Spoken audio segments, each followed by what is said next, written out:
My son told me, your room will be the new office. I agreed, smiled, and let him plan his desk. But the next week he found out whose name was really on the deed. I'm curious, where in the world are you joining us from? Drop your city or country in the comments, and make sure you're subscribed for all the latest updates. His voice was steady as he casually declared, your room will be the new office.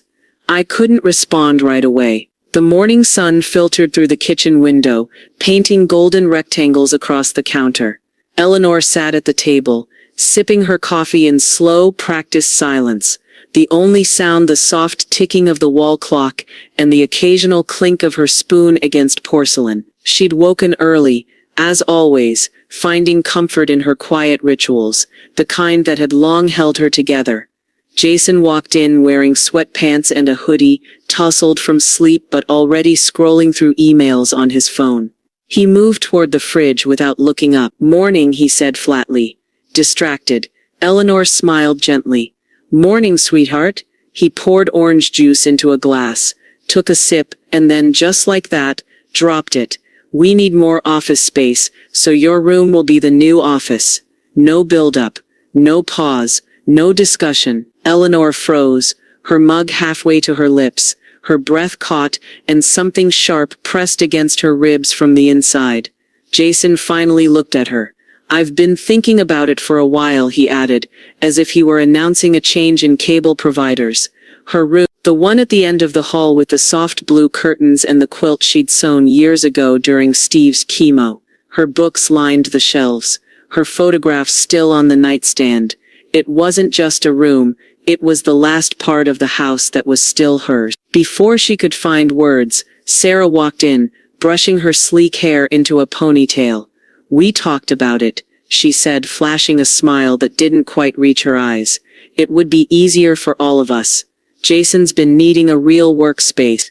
You know how it is, with him on Zoom calls all day. Eleanor nodded slowly. She did know. She'd heard those Zoom calls from behind her closed door, heard the frustration in his voice when the Wi-Fi cut out, the muffled irritation when Sarah vacuumed during a meeting. But she hadn't realized she was the problem being solved. Jason leaned against the counter, arms crossed. We'll help you with everything, he said lightly. It's the best decision. The best decision. For who? Eleanor swallowed hard. The coffee was bitter now. Her chest felt tight, like something essential had been plucked out of her without permission. She opened her mouth, then closed it. There was too much she wanted to say, and too many years between them filled with silence that had taught her not to say it. Instead, she forced a smile and gave a small nod. If that's what works best, she murmured. Jason seemed relieved, almost like he hadn't expected resistance. He turned back to his phone. Sarah was already packing her lunch, calling over her shoulder. We'll start moving things this weekend. Don't worry, we'll make sure you still have everything you need. Everything she needed. Eleanor stood up slowly and carried her mug to the sink. Her knees ached more than usual this morning, but she didn't mention it. Instead, she stared out the window at the tree in the backyard, the one she and Steve had planted the year Jason was born. It was taller now, branches stretched wide, roots deep in the earth. She remembered Steve's hands in the soil, Jason's tiny shovel beside his father's. So much life in that yard, so many memories buried in the foundation of this house. Jason's voice floated behind her. I've got a call in 15, gonna get set up in there if that's okay. Eleanor gave another nod, this one slower. Her room, her sanctuary was already becoming a shared utility, no longer hers. As Jason walked away, she turned slightly, her eyes falling on the narrow hallway that led to the bedrooms. Her door stood ajar. A faint breeze moved the blue curtain like a farewell. As Jason walked away, Eleanor looked at the room she'd called her own for years, and something inside her stirred. The next morning, I walked into the room. It no longer felt like mine. The sun hadn't fully risen when Eleanor stepped quietly down the hall, the hardwood cool beneath her bare feet. She hesitated at the threshold of her old room, hand resting on the doorframe like someone visiting a place that no longer belonged to them.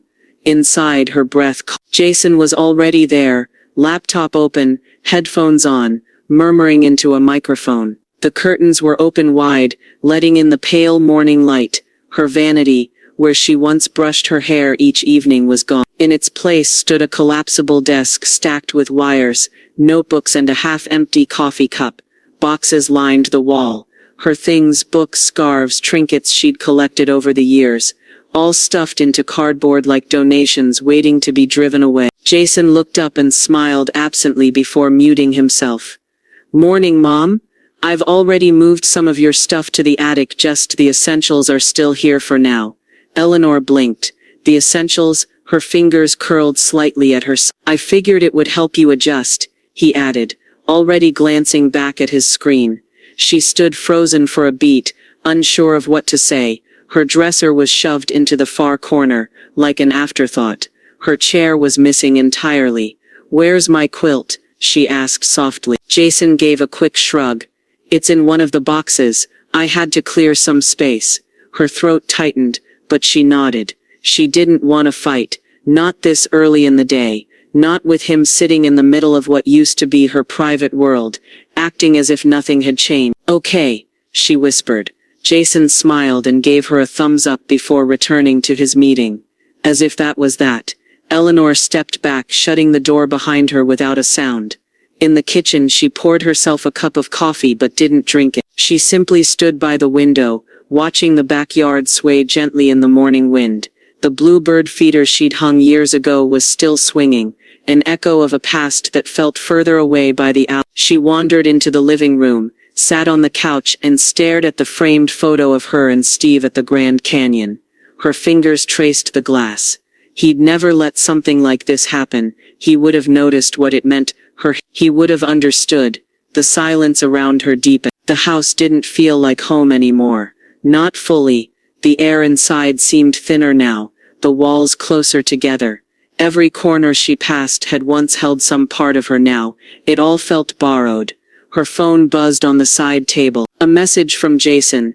"I'll need the whole room by the end of the week, Mom. Don't worry, I'll make it work." She stared at the screen, unmoving.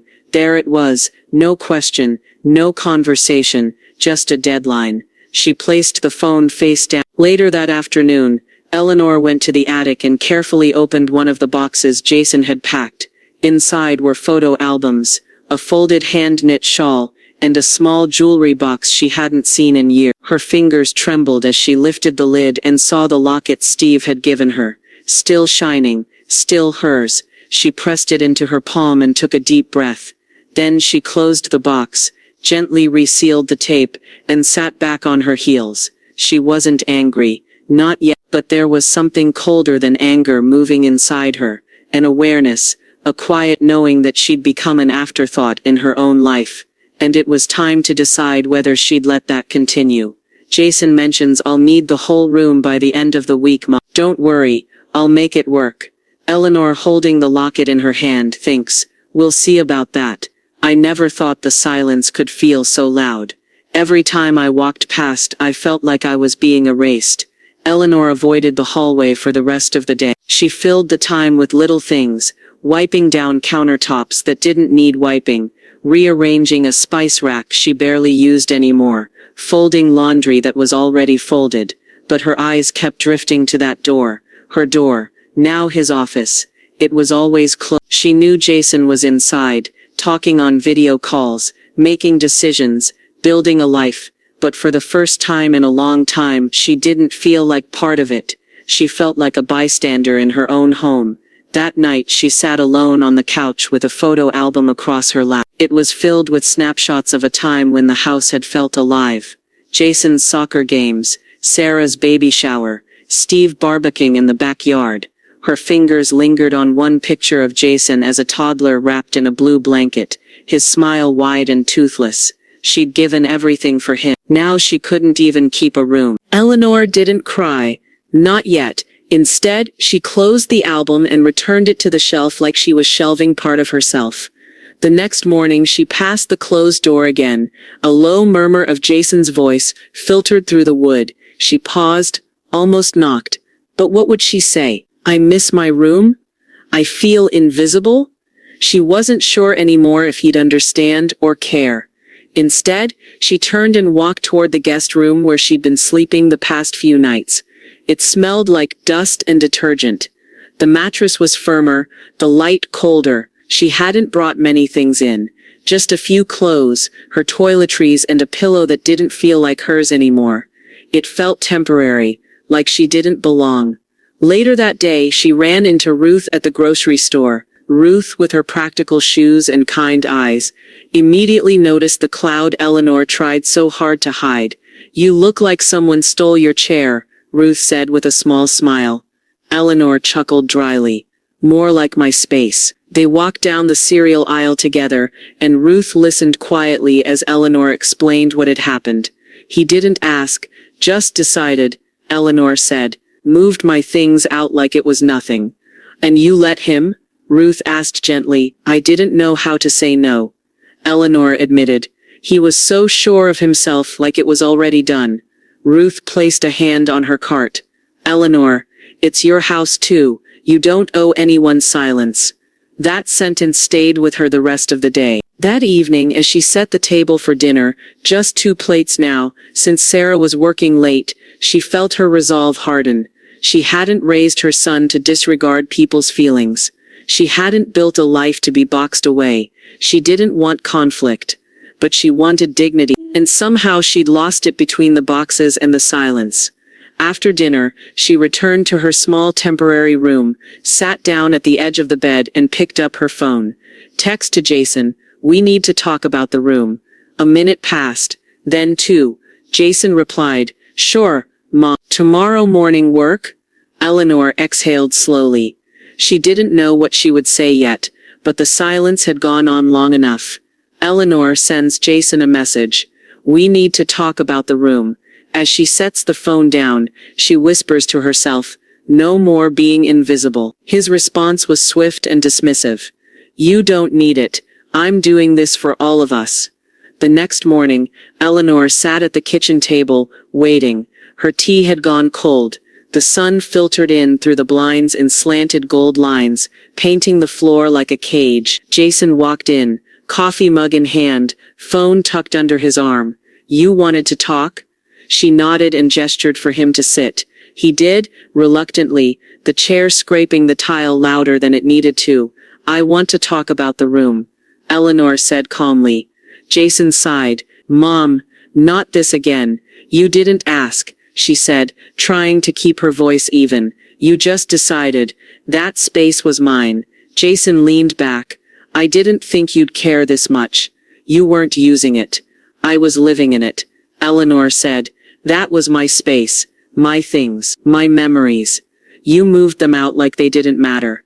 Jason shrugged. "You still have the guest room."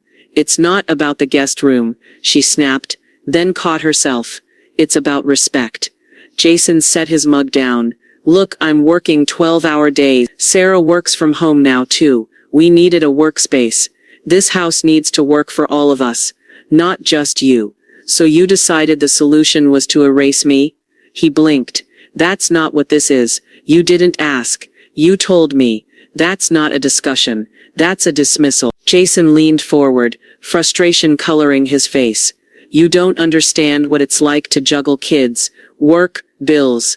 "I did it," Eleanor interrupted. "And I never made you feel like a guest in your own home." He paused, looking away. "I don't want to be in the way," Eleanor said quietly. "But I also don't want to be treated like furniture you can move when it's convenient." Jason sighed again, softer this time. "You're not in the way, Mom. It feels like I am." He rubbed the back of his neck. "This wasn't meant to hurt you. We're just trying to make life manageable." Eleanor stood. "Life is hard, Jason. But the solution isn't to make me disappear." For a moment, neither of them spoke. Jason stood too, his jaw tight. "I'll figure something else out." "No," Eleanor said, more firmly than she expected. "I'm not asking for that. I'm asking you to be honest. Why did you really take my room?" Jason hesitated. That's when her phone buzzed. A calendar alert.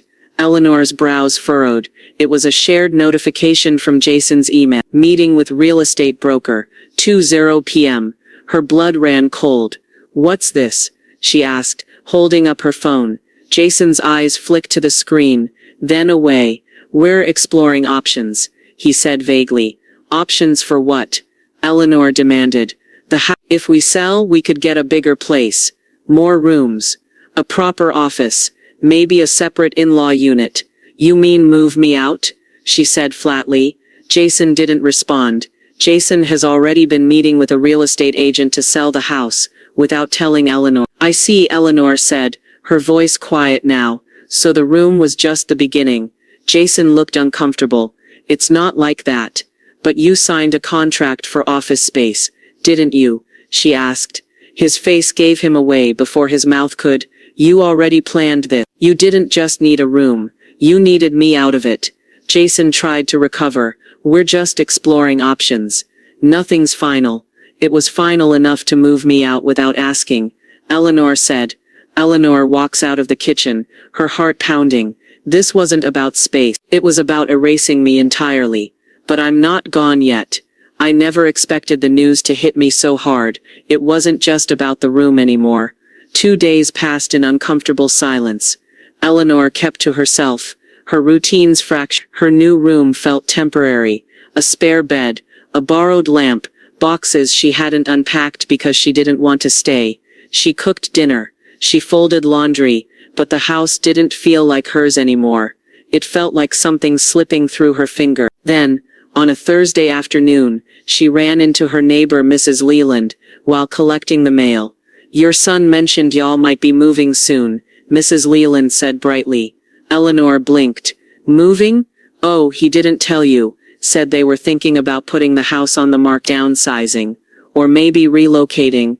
Eleanor stood frozen on the sidewalk, the sun suddenly too bright. Back inside, she found Jason in the living room, typing on his laptop.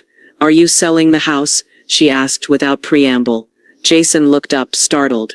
Where did you hear that? Mrs. Leland. Jason sighed. I meant to talk to you about it. We're just looking into options. So it's true, it's not final, but you're considering it without telling me? He rubbed his temples. Mom, you've always said this place is too big now. We're thinking about the future. A smaller house. Maybe something with a detached unit for you, so we all have privacy. Privacy, Eleanor repeated.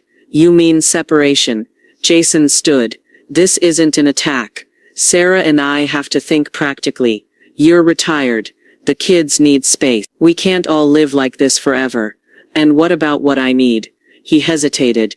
You didn't even tell me, she said softly. You let me find out from a neighbor. I didn't want to upset you. Eleanor swallowed the rising lump in her throat.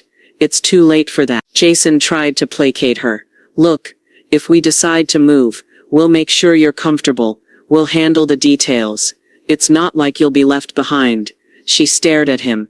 That's exactly what it feels like. That evening, Eleanor sat in her new room, with the laptop Ruth had helped her set up. For the first time in years, she opened a real estate site, and began searching for apartments. The listings felt surreal. 1 bedroom, 600 square feet, no pets, coin laundry. All so different from the home she'd built her life in. Yet, oddly freeing. She hesitated, before clicking schedule a viewing. Then she clicked. And then another. And another. When Ruth called to check in, Eleanor's voice shook. They're selling the house. Oh, Eleanor, I'm looking for my own place. Are you sure? No, but I don't want to wait until I'm shoved out the door with a suitcase and no plan. You're doing the right thing, Ruth said gently. Take your time. Look around. You deserve your own space. I used to think this house was mine, Eleanor whispered. It was. And now maybe something else will be. Later that night, Jason tapped on her door. Can we talk? Eleanor nodded but didn't get up. We're thinking of listing by the end of the month, he said. You already made the decision, didn't you? He shrugged. We didn't think you'd want to stay after all this. That's the point, Jason. You didn't ask. I just assumed. Eleanor stood. Exactly. That night, Eleanor receives an email confirming her first apartment tour at 10 a.m. the next morning. As she closes the laptop, her chest tightens, but so does her resolve. If I'm leaving, it'll be on my terms. I've been in this house for decades now. I'm searching for a new place that's entirely mine. Eleanor stood outside the apartment building, holding a folder with printed listings, her heart beating faster than she expected. The neighborhood was quiet. Small trees lined the sidewalk. A grocery store was just across the street, and a bakery's scent floated in the breeze. It was nothing like the cul-de-sac where she'd lived with Jason and Sarah. This was smaller, quieter. The leasing agent smiled politely as she opened the unit door. 1 bedroom, 1 bath, 3rd floor, lots of natural light. Elevator access, utilities not included. Eleanor stepped inside. The space was modest, a kitchenette, a compact living area, and a narrow hallway leading to a bedroom just big enough for a double bed and a dresser. The bathroom had a tub with grab bars. The floors creaked slightly under her shoes. It was simple, but it didn't smell like anyone else's perfume. No one else's shoes sat by the door. The walls were blank, waiting for pictures only she would choose. The agent asked, "Do you have any questions?" Eleanor blinked. "No, I think I just need a moment." Back in her car, she sat still for several minutes. Not sad, not excited, just adjusting. That evening, she called Ruth. "I found one," she said. "You sound uncertain. I'm not sure how I'm supposed to feel. Like you're making space for yourself." Eleanor exhaled. "It's small, but it's clean, and it's mine. That's what matters." Jason didn't say much when she mentioned she'd found a potential place. "I thought you said you were just looking," he said. "I was. Then I found something." He looked up from his phone. "That's really necessary." Eleanor's voice didn't waver. Yet, the next morning, she submitted her application. She faxed over documents, filled out forms, and waited. The leasing office called within the hour. Approved. She felt a strange lightness, like she'd passed some invisible threshold. She began mentally sorting her belongings, what she'd take, what she'd donate, what she'd leave behind. Jason came home early that afternoon. "I saw a voicemail from your new apartment." Eleanor nodded. "So you're really doing this?" "I already signed the lease." There was a pause, an awkward silent stretch between mother and son. "You're moving out because of the office?" Jason asked. Eleanor took a slow breath. "I'm moving out because I need to choose myself for once." He didn't respond. That night Eleanor started packing. Not everything, just the things that meant something. Her favorite teacup, her knitting basket, the books she read twice, the framed photo of her and Ruth in college. She took her time. She stared at the walls of the house, walls she had painted herself 20 years ago. Memories echoed faintly from the corner. Birthday candles, holiday laughter, Sunday morning cartoons. But the house no longer spoke to her. It had gone quiet the moment her voice stopped being heard. A week later, she stood in her new apartment, boxes stacked in corners, furniture still on order, the scent of fresh paint in the air. It didn't feel like home yet, but it didn't feel like someone else's house either. Eleanor turned on her phone to find a missed call from Jason, and a short message. "Have you really thought this through, Mom?" She stared at it, then placed the phone face down. And for the first time, it was hers alone. "He doesn't understand, and now I realize, maybe I don't need him to." Eleanor sat on the edge of her new bed, the morning light peeking through half-hung curtains. She still hadn't unpacked everything. Boxes sat like quiet sentinels, but for once they didn't demand urgency. She took a sip of coffee, and stared at the silence surrounding her. Not empty, but peaceful. Her phone buzzed. "Jason," she let it ring twice before answering. "Hey," he said, his voice softer than usual. "Are you sure about this?" Eleanor closed her eyes. "I've signed the lease, Jason. I'm already here." A pause. "Then you didn't even give it time. We were just adjusting to the new setup. You didn't have to leave." "I did," because I wasn't being asked. I was being erased." "That's not fair," he argued. "You're being dramatic." Eleanor exhaled slowly, biting back the reply that rose in her throat. "You turned my room into your office without asking. You packed my things without telling me. You and Sarah were planning to sell the house, And you didn't think I deserved to know. Jason's voice rose. We weren't trying to hurt you. We thought it would be easier. For who? Eleanor asked. Not for me. Silence filled the line. Finally, Jason said, Fine, do what you want. I am, she replied, and ended the call. She felt shaky, but more in control than she had in years. Later that day, Ruth arrived, carrying a housewarming plant and a bag of groceries. You told him, yes, and, he said, I'm being dramatic. Ruth raised an eyebrow. That's usually code for, I don't want to deal with the consequences of my actions. Eleanor laughed, a tired, genuine laugh. He just doesn't get it. He doesn't need to, Ruth said. Not anymore. They unpacked the groceries together, filling the empty fridge. The space still echoed a little, but laughter helped fill it. That evening, Eleanor pulled out her journal, the one she hadn't written in since her husband passed away. She opened to a fresh page. Today I claimed something back. Not out of spite, but out of survival. She underlined the word survival twice. She had raised a child, buried a husband, maintained a home, worked part-time jobs, and been the emotional glue for everyone else.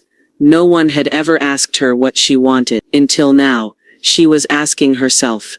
Her phone lit up again. Jason, we'll be fine without you, Mom. It's time you moved on. Eleanor stared at the message. The words were cold, but they didn't cut this time. She typed one sentence back. I already have. Then she locked her phone, set it aside, and went to bed.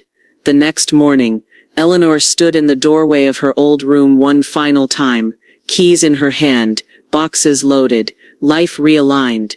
She reached for the doorknob, hesitated, and then quietly locked it behind her. This wasn't an escape. It was a beginning. Moving wasn't about the stuff. I was taking my life back. The morning air was crisp as Eleanor stood outside the house that had held her for decades. The movers arrived early, their truck rumbling up the driveway like thunder announcing a storm, but to Eleanor it sounded like freedom.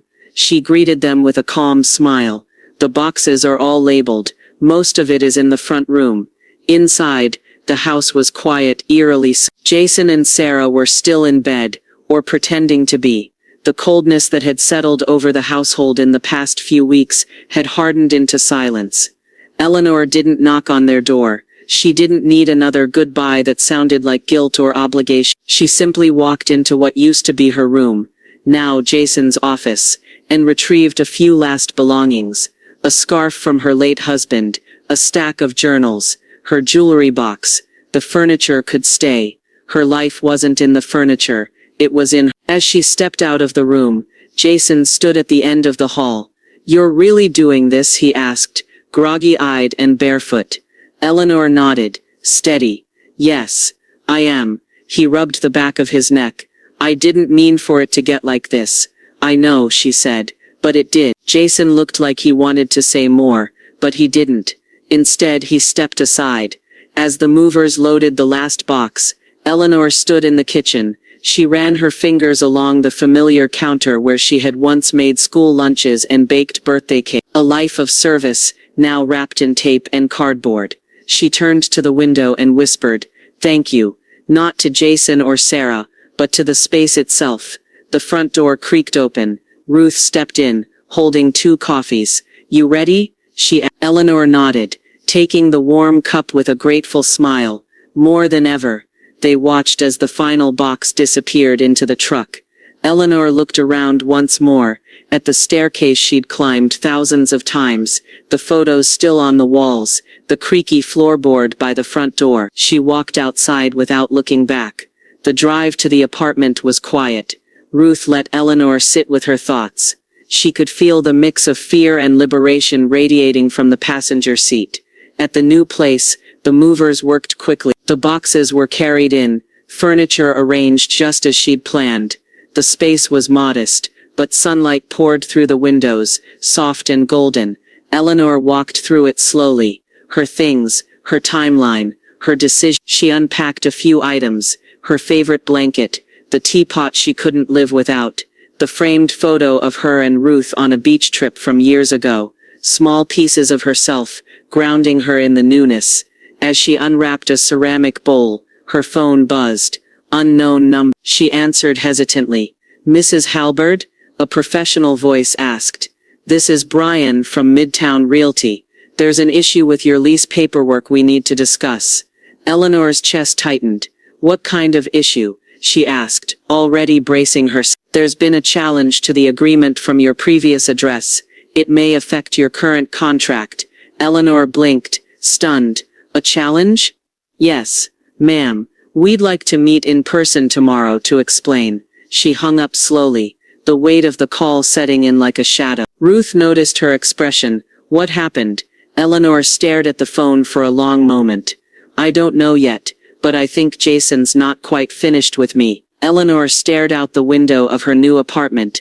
She'd made it here on her own. But now, a new fight might be waiting on the horizon. I'm in my new space, but the silence is louder than I expected.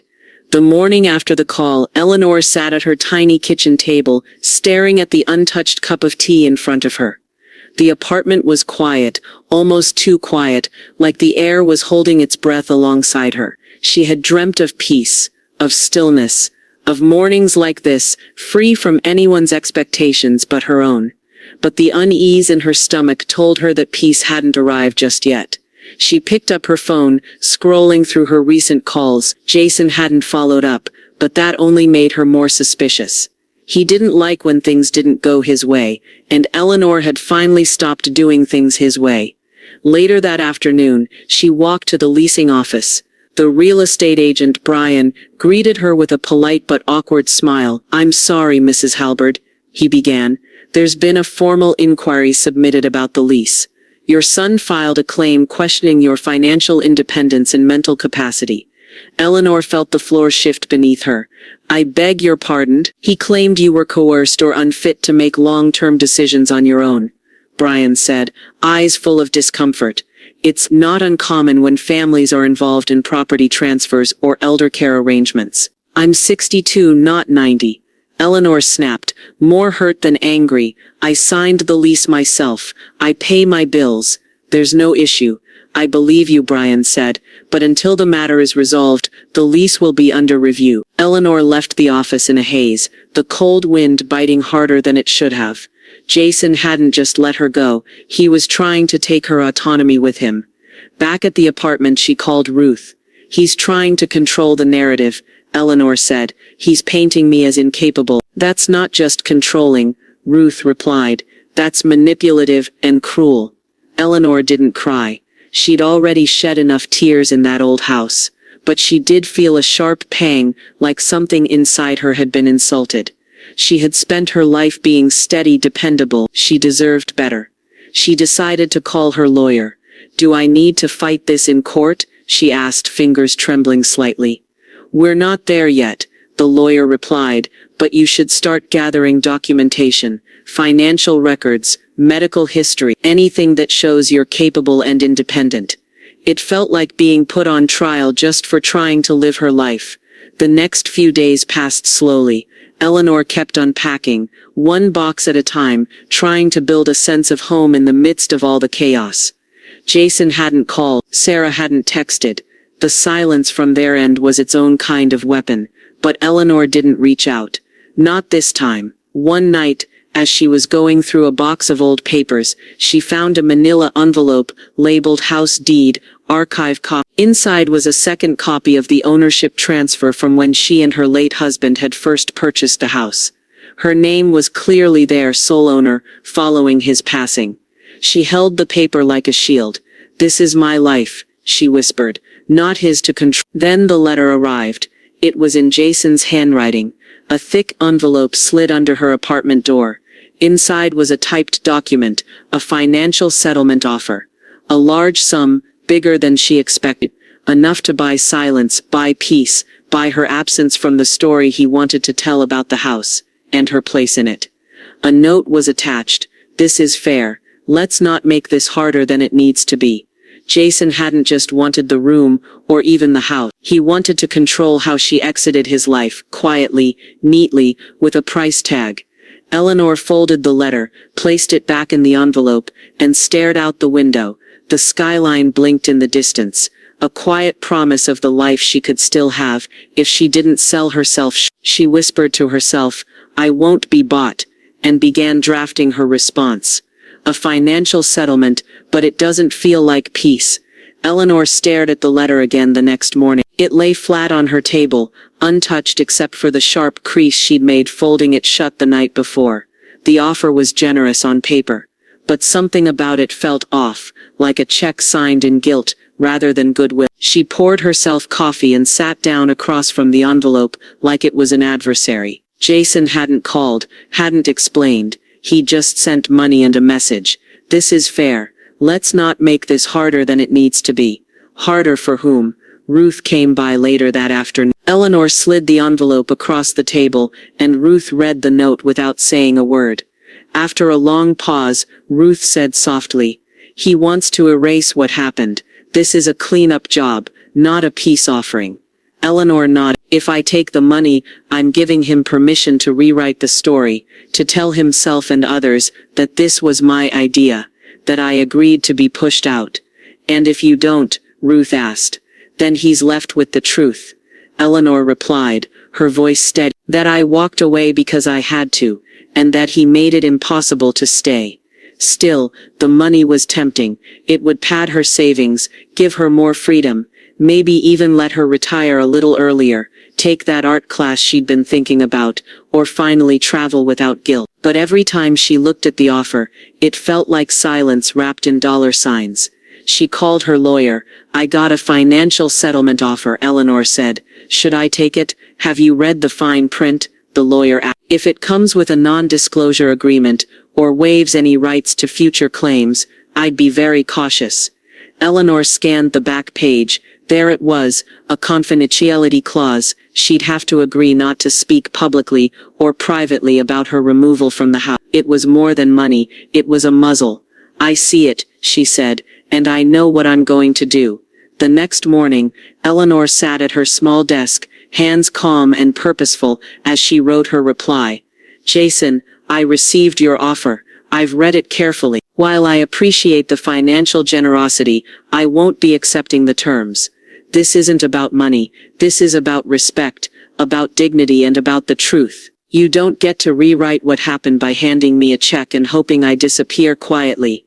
I'm not angry, but I am done." "Mom," she folded the note and sealed it in an envelope, sliding it into the return package Jason had included. Ruth watched her drop it off at the mailbox and said, "You look lighter already." "I feel it," Eleanor replied, for the first time in a long while. That afternoon she opened the windows in her apartment, letting fresh air sweep through the rooms. She unpacked a few more boxes, hung up a photo of her and Ruth from years ago, and even lit a lavender candle she'd been saving. Later that evening she sat at her table again, where the offer had once rested, and began drafting something entirely different. A list of goals. Not for Jason, not for anyone else, just for her. Jason's number flashed on her phone later that night, but Eleanor didn't pick up. "Not yet. I won't be bought. I won't be silenced." Jason called twice the next day. The first time, Eleanor let it ring. The second time she answered. "Mom," he said, his voice clipped, "I got your note." Eleanor kept her tone calm. "Good, you really won't take the settlement." "I said what I needed to say." He was quiet for a moment. Then with a huff, "You're making this difficult." Eleanor stood by the window, watching a sparrow hop across the railing. "No, Jason, I'm making this clear.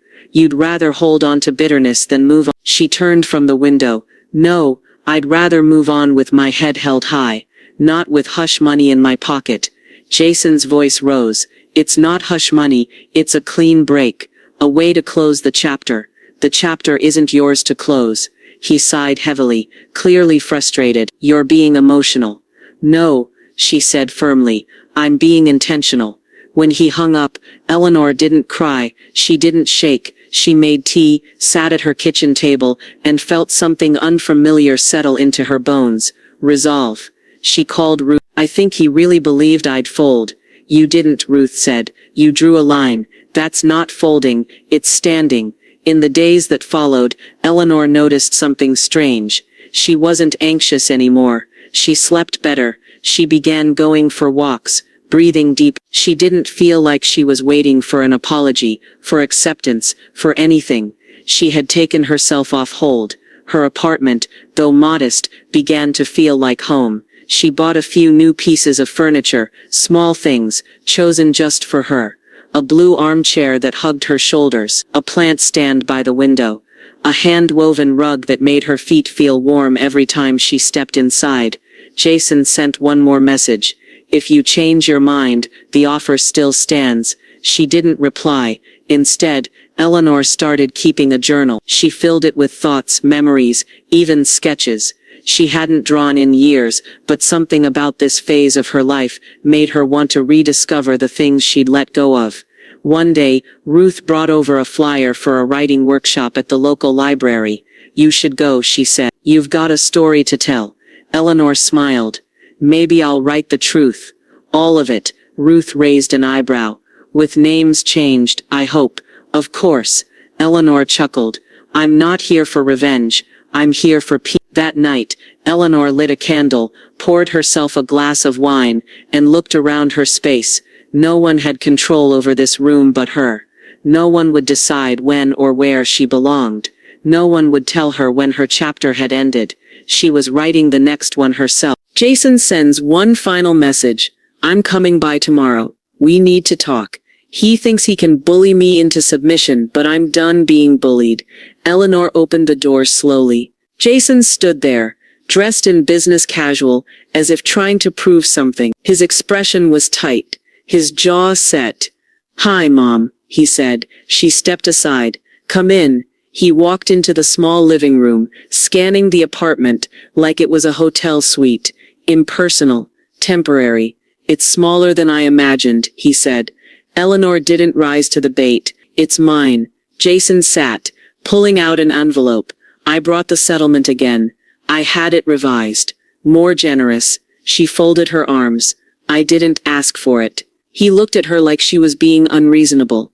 It's a good deal, Mom. You'll be secure. You won't have to worry about anything. I'm not worried. He exhaled, frustration seeping into his voice. Why are you doing this? We're offering to help you. No, she said, voice steady. You're offering to pay me off. There's a difference. Jason's eyes flashed. This isn't about buying you off. It's about peace. Closure. You walked out, and you didn't even try to understand the pressure we're under. Eleanor sat across from him, quiet for a beat. You mean the pressure of sharing a house with your aging mother? The woman who raised you, paid your tuition, helped with your wedding? The one you thanked by boxing up her room while she stood in the hallway? Jason's face tightened. You're being dramatic. And you're being manipulative. He stood. You think this apartment means you've won something? I'm not competing with you, Jason, she said, rising. I'm just not afraid of being alone. He shoved the envelope onto the coffee table. Think it over. I'll give you a few more days. She picked it up and walked it back to the door. You can take this with you. You're going to regret this, he snapped. Eleanor opened the door, holding the envelope out. I regret letting you believe my silence meant surrender. That ends today. Jason stared at her, then finally took the envelope and stormed out without another word. The door clicked shut. Eleanor locked it. She stood there, heart pounding but clear-minded. She didn't cry. She didn't crumble. She simply exhaled. That night, Eleanor made tea, sat in her favorite chair, and turned on soft jazz. Her hands trembled a little, but her spirit was calm. For the first time in years, she felt untouchable.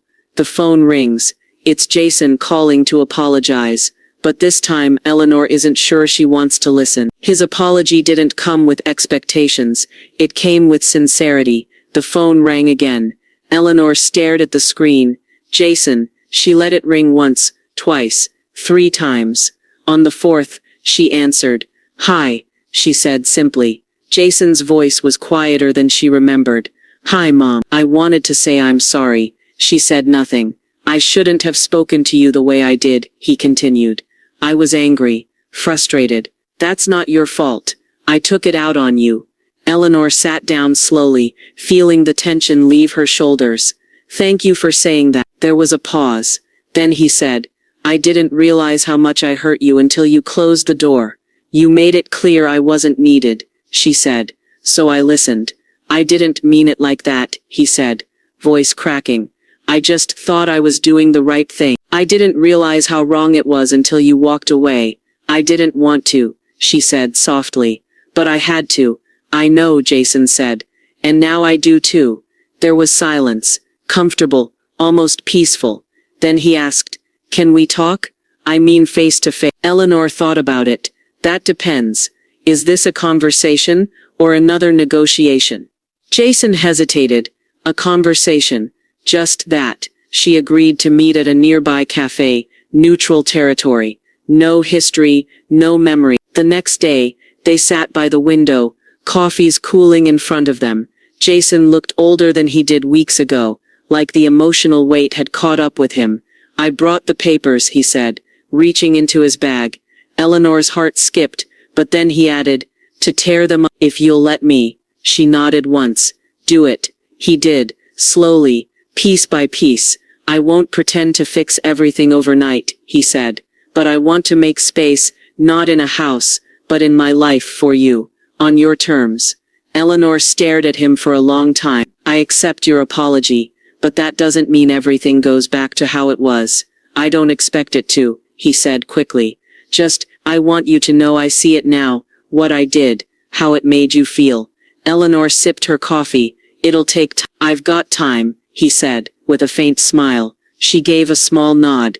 Good, because so do I. When they parted, there was no embrace, just a mutual quiet understanding. Later that evening, Eleanor sat by the window of her apartment, watching the soft orange haze of sunset spill over the city. She wasn't thinking about forgiveness or family roles or obligations. She was thinking about freedom. She takes a deep breath, staring at the door finally open to healing. The door is finally open, and this time it's for me. Eleanor stood at the doorway of her apartment, keys in hand, bags at her side. The place was still small, still unfamiliar in some ways, but now it felt different. It felt hers. The apology from Jason had not erased the past, but it had shifted something inside her. A weight lifted, a wound beginning to scab over. She opened the door, stepped inside, and for the first time since moving in, she didn't feel like a guest in her own life. The kitchen smelled of chamomile and honey. She'd started brewing tea every morning, a ritual she never had time for before. Her bookshelf was now filled with titles she'd always meant to read, but never had. And a new canvas sat on an easel by the window, half finished, splashed with bold, abstract colors. Eleanor was learning who she was without the labels. Mother, caretaker, burden, background figure. Now she was simply Eleanor. Ruth visited often, always bringing something. A new plant, a pastry from the market, a magazine with travel ideas circled in pen. Today it was a brochure. You ever think about Greece? Ruth asked, sipping her tea. Eleanor blinked. You mean as a dream, or as a destination? Both, Ruth smiled. They laughed, but the thought lingered. Later that night, Eleanor sat at her small desk, browsing the internet for art classes, cooking workshops, travel groups for women over 60. She bookmarked a few, closed the laptop, opened it again. Why not? Jason had called once or twice since their meeting. Their conversations were short, but respectful. He was learning how to step back, and she was learning how to stop overextending herself. Their new boundaries weren't perfect, but they were real. Sarah hadn't reached out, and Eleanor found herself strangely grateful. The silence from her daughter-in-law gave her room to breathe, to reflect, to exist on her own terms. One morning, Eleanor received an email from a local community center. They were hiring a part-time coordinator for their senior arts program. She had signed up for their newsletter weeks ago, and had almost forgotten. The message read, "We're looking for someone with experience, warmth, and creativity.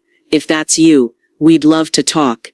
Eleanor stared at the screen. Experience. She had decades of it. Warmth. She'd raised a child, built a home, and survived heartbreak without bitterness. Creativity. It was finally bubbling out of her, untamed, and waiting. She took a breath and clicked reply. Yes, she wrote. Let's talk. The next week, she walked into the community center with her shoulders back and head high. The woman interviewing her was younger, professional, and immediately impressed by Eleanor's resume and passion. "You'd be perfect," she said. Eleanor left with a smile that stayed with her all day. That night, she called Ruth. "I think I'm starting again," she said. "You're not starting again," Ruth replied. "You're just finally starting you." Eleanor receives an offer from a small business, looking to hire her part-time for her skills. She realizes she has opportunities she never considered. Eleanor says to herself, "The world is waiting for me. This is my story now, and I will write the ending." Eleanor stood beneath the wide blue sky, the late afternoon sun casting a soft golden glow across the small town square.